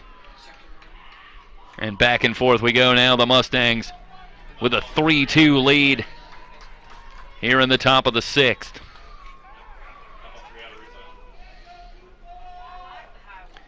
And there you get a look at Michaela Ferrer. I was going to say the hero of the hour, but how about the hero of all season, really, for San Joaquin Delta? I'm still stunned by that 0 strikeout thing. That just doesn't happen. Well, if ever you needed Exhibit A, how about that at Yeah. bat? Down 0-2, fights off a couple of pitches, and gets one she can handle and rips it back up the middle. On the throw home, she did advance to second, so it's runners at second and third. Still 2 outs. Ashley Laughlin, the batter, but this is an opportunity here for the Mustangs to pick up what would be some huge insurance. Yes. Here in the top of the 6th. Sandoval ready, rocks and fires. And the drop ball low. 1 ball and 1 strike on Laughlin. She's 1 for 2, singled back in the first. Grounded to second, had a sacrifice fly her last time up. Here's the 1-1. Line drive, another base hit. This is going to bring home another run. 2. Make it 2 as Ferrer rounds third and scores standing up. It's a 4-run 6th inning. And now San Joaquin Delta with a 5-2 lead. How about the 2-out hitting? Really, on both sides, you saw Cypress with a couple of 2-out hits to take the lead. But now the Mustangs have responded in kind to huge 2-out hits here, bringing home 4 runs. Which I wouldn't say it's insurmountable, but Cypress has yet to solve Pamplin's pitching. So they're in a deep hole right now. Tawny Deering 0 for 3. Popped out twice and flied to center. Sandoval kicks and delivers that one back to the screen. No balls and 2 strikes. 4 runs on 5 hits. Here in the top of the 6th for San Joaquin Delta. Well, we wondered. We talked about the runners left on base, and they had some chances and missed them. And would they break through, or could the Chargers hold them off? But it's the Mustang bats that have come up big here in the top of the 6th. Change up, misses a ball, and 2 strikes now on Laughlin.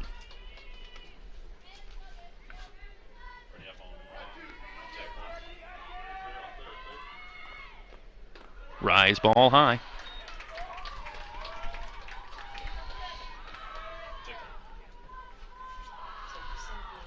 Eighth batter of the inning for San Joaquin Delta. Here's the 2-2 pitch. Fastball, line drive, another base hit. Ayala will get it in. Cypress may make another pitching change right here. Just move him back. They have batted around as Cheyenne Washington will come to the plate. And Sandoval has given up. These are 3. 2 of them were certainly very hard hit balls. But all 3 clean singles here from the top of the order for the Mustangs. And this, of course, if you look at it throughout the season, is a strength of Cypress. This is not a one-pitcher team at all. Sandoval in the season, 117 innings pitched coming in. And so she has had a great deal of success, all Orange Empire Conference first team on the season. That one foul tip, so the runners will come back.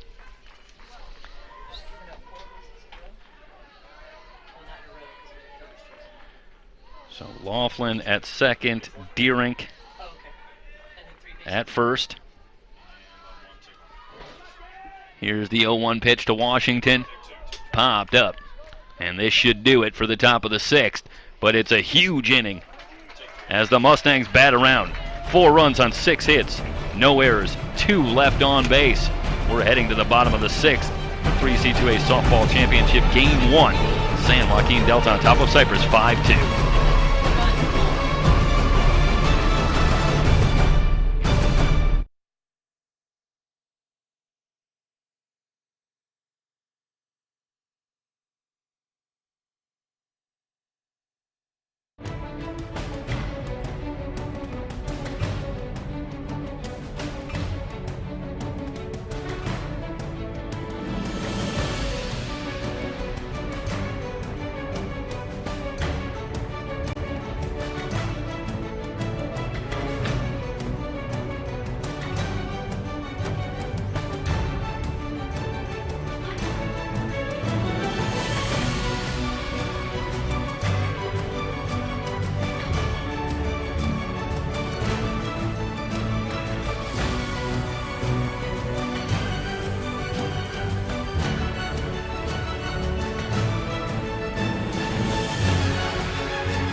Delaney Pamplin will head to the circle with the lead for the first time today. 5-2 San Joaquin Delta with a 4-run 6th. And now Pamplin will try to close it out. Cypress down to their final 6 outs. As they come to bat here in the bottom of the 6th, it'll be Bajorquez, Munoz, and Sandoval. 4, 5, and 6 due up against Pamplin. First pitch, chopper to short. Deerink on the big hop. Retires Bajorquez. 1 pitch, 1 out, and that'll bring up Munoz. She's grounded to second twice. Well, Cypress hasn't hit the ball hard yet. This would be a good time to begin if they're going to.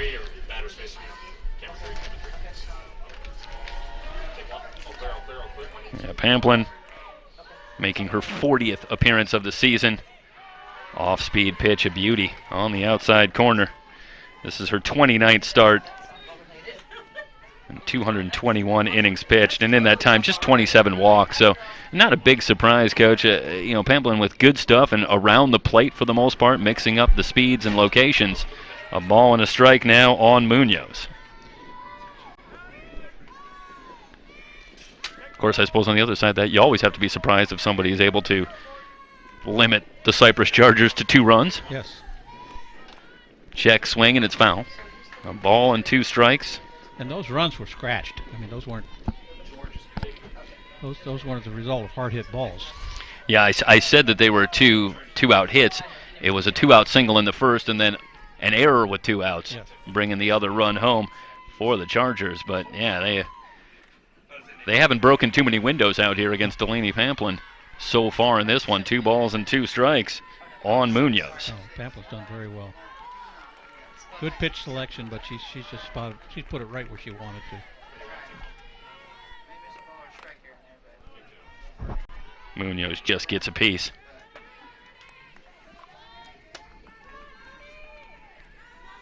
Just 4 hits for the Chargers in the game. And true to form, Pamplin hasn't walked anybody. Curveball inside. Full count now on Munoz.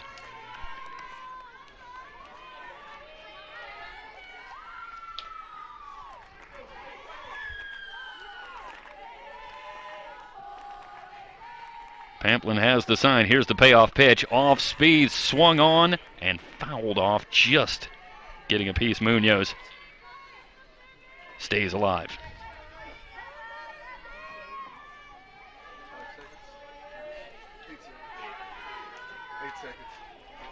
Looked like Pamplin went to the change on the payoff pitch. See how she works to Munoz. Rocks and fires. Change again, and that one fouled back. We saw Wheeler have a long at bat last inning. That ended in a fielder's choice, but you wonder when you continue to battle it, it gets in the pitcher's head a little bit. Now it's a long at bat from Munoz. 8th pitch coming.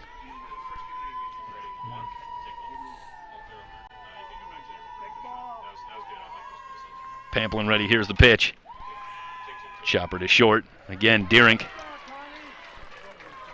Over to first. 2 up, 2 down in the 6th. That'll bring up Eliza Sandoval. She's 0 for 2. Struck out. Reached on an error. Number 5, Eliza Sandoval. It was Sandoval at the plate. On the ground ball to short. That resulted in the error and gave the Chargers the 2-1 lead.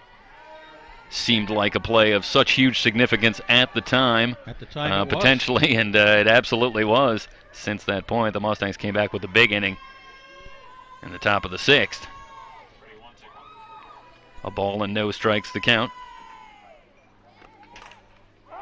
Fly ball, right center, moving over. Wheeler has it to retire the side.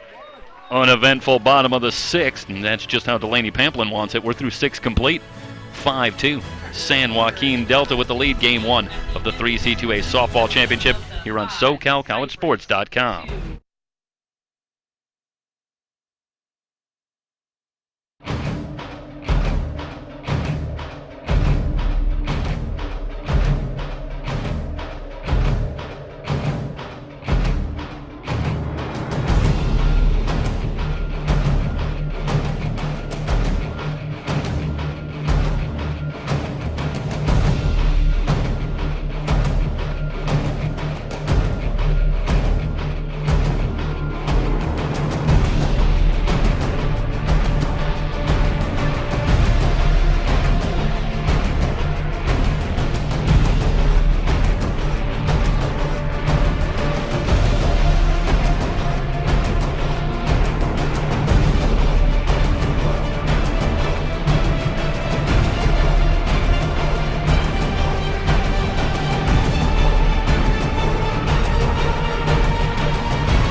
Top of the 7th inning.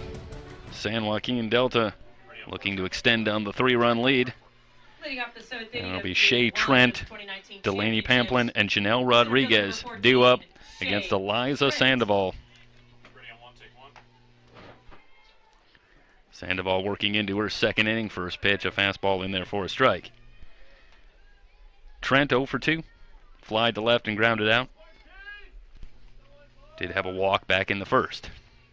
Trent, one of 4 returning sophomores for the San Joaquin Delta team that had 19 RBIs or more last season. Seems like an arbitrary number, but it underscores the point that this is a veteran squad for San Joaquin Delta, and a lot of players who contributed significantly last year as freshmen back, and that had a big effect when you go back to the start of the season, and the Mustangs able to get off to a much faster start, and perhaps no more telling effect than if they can get into the winner's bracket here at the championship and make a deeper run than they did last year, where they were one of the teams to go 2 games and out.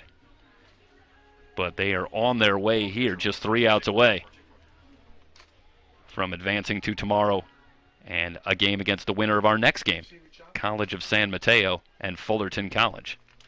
And that will come up at 1:30. 2-1 to Trent outside. 3 balls and a strike.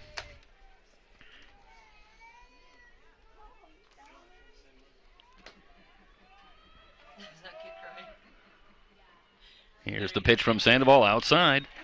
Trent with her 2nd walk in the game.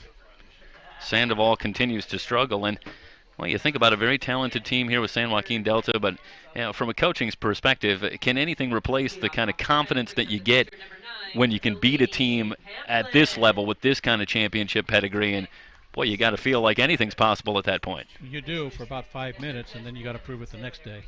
Yeah, it's not going to get any easier. No. Bunted on the right side, 1 hop to Munoz. She will go to LaFoe, covering a successful sacrifice for Pamplin, and Trent now at 2nd with 1 down, and Janelle Rodriguez coming to the plate. Yeah, on that point, you can't get a win like looks like this is going to be, and then fall in love with yourself. Forget to play tomorrow. Yeah, possibly tomorrow, if the seedings were to hold, which it's worth noting they wouldn't here if this one holds as it does. But you get a San Mateo team that, if memory serves, I believe has lost 2 games on the season. And, of course, they have a tough assignment against a very, very talented Fullerton team, that game coming up. Yeah, there's no fish in this deck. A ball and a strike. The count on Rodriguez, she's 1 for 3.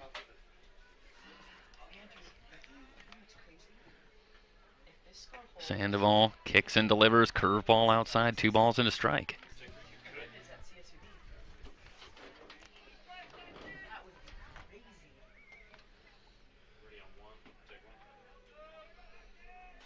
Trent with good speed at 2nd. Here's the pitch, fouled away.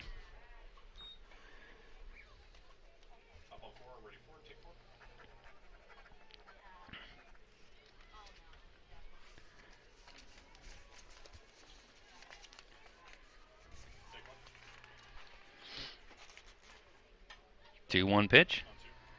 Again, fouled back.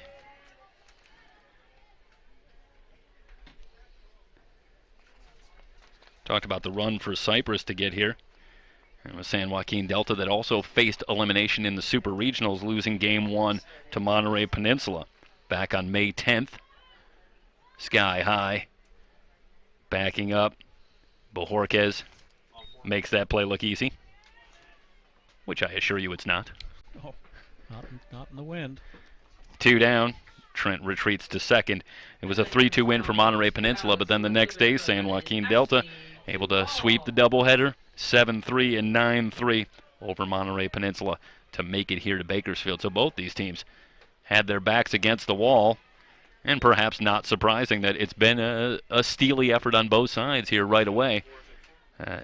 Both teams face some adversity, but both teams have found a way in spots in this game, but it appears that the Mustangs now 3 outs away from potentially having the last word.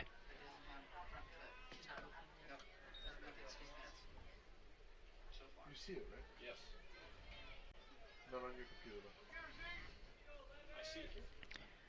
Duval's 2 for 3.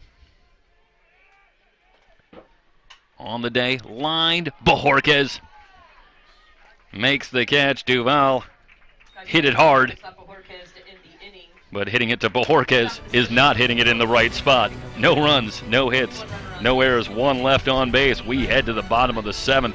The Mustangs will try to close it out here in Game 1. They lead it 5-2 over Cypress.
Heading to the bottom of the 7th.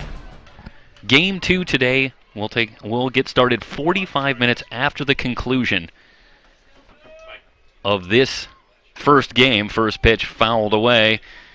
And for those who might have been assured, there will be no math. No, we do have to do the math here for 45 minutes. After the conclusion of this one, we'll have Game 2 for you. Fullerton taking on College of San Mateo. But again, we remind everybody we will have wall-to-wall coverage every game, every pitch for you here from Bakersfield of the 3C2A Softball Championship. You can find the games in any number of places. You can search YouTube. Lined, sensational catch by Riviera at third. Ayala robbed of a hit, as we'll watch the replay here. And Riviera in at third. Yeah, once again, that was a great defensive play, but it was maybe a better pitch, and the fact that she hit it right off her fist. Just enough time for Riviera to lay out there. And we talked a lot about the Charger defense, and San Joaquin Delta, little reminder, don't forget about us out here. Yeah, I mean, this is a pitcher hitting her spots consistently. That'll bring up Montez Dioca. Just to finish the point about where you can watch the games, of course you can find all of the links to the games at Tournament Central at the 3C2A website, CCCAAsports.org. You can also find them on our website, www.socalcollegesports.com.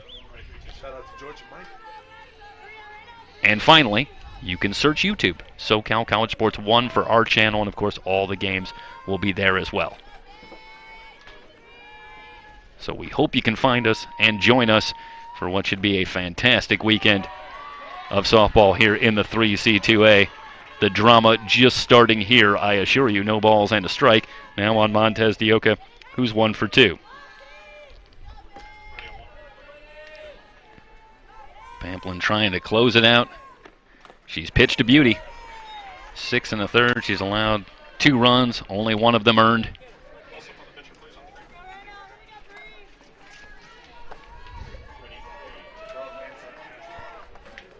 I am being told now by Andrew Wheeler, the official scorer here. Yes, neither of them are earned. I had neglected to note the passed ball back in the first inning that brought the runner into scoring position before the base hit by Bojorquez. So it gets even better if you're Delaney Pamplin. 2 unearned runs in 6 1/3, and now a ball and 2 strikes on Montez Dioca. Here's the pitch, inside and chop foul. They're pounding the inside part of the plate.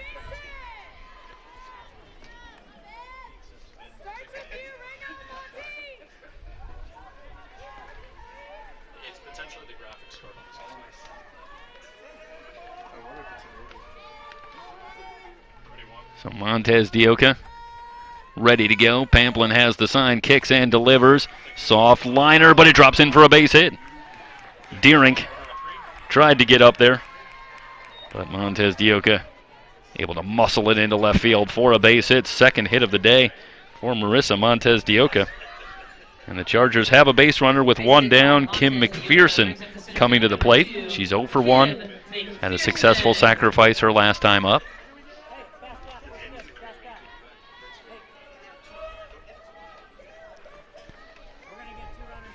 That was a tough ball for Deering on the last hit there, and I think she elected to go for the standing jump to try and get that one. Maybe had enough time to back up just a little bit, but not quite enough vertical to get that one. It's hard to see that one because once again it wasn't completely hard hit, so it's not necessarily reaction as much as it read and spin. No balls and a strike on McPherson. Drop ball from Pamplin is outside, a ball and a strike.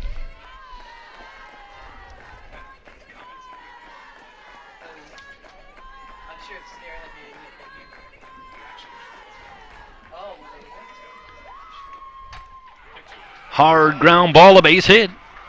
McPherson with the single, back-to-back hits, and the Chargers bring the potential tying run to the plate in the bottom of the 7th. And what were we thinking here, guys? Thinking that the Chargers might even go quietly here in the 7th? Of course not. They've got a couple on with one out, and the top of the order coming up, Amanda Campos, who's 2 for 3.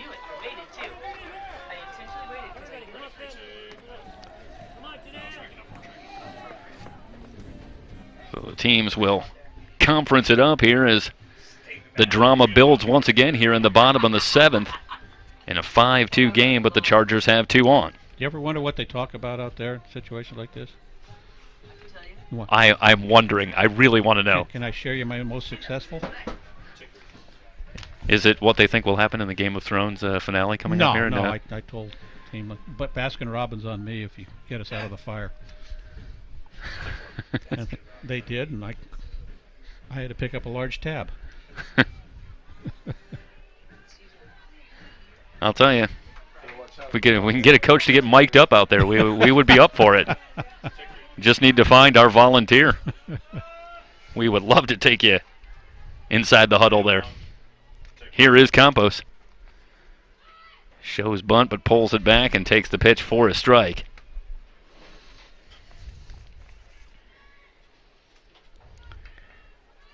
Pamplin looking for her 5th win in the postseason.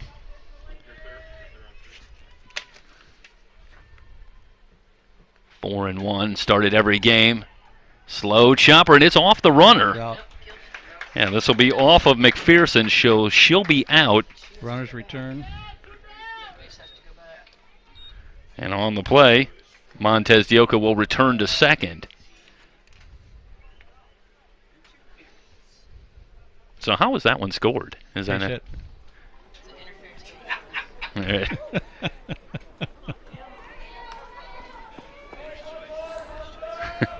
Oh well. Leave it to you. You're always trying to. I got coach trying to mess me up here. So that'll bring up LaFoe. Now with 2 down. Keep you up to date here.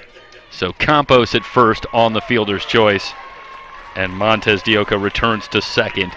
First pitch in there for a strike. LaFoe 0 for 3. And no wind right now. So. Pamplin into the wind, curveball outside. 1 ball and 1 strike.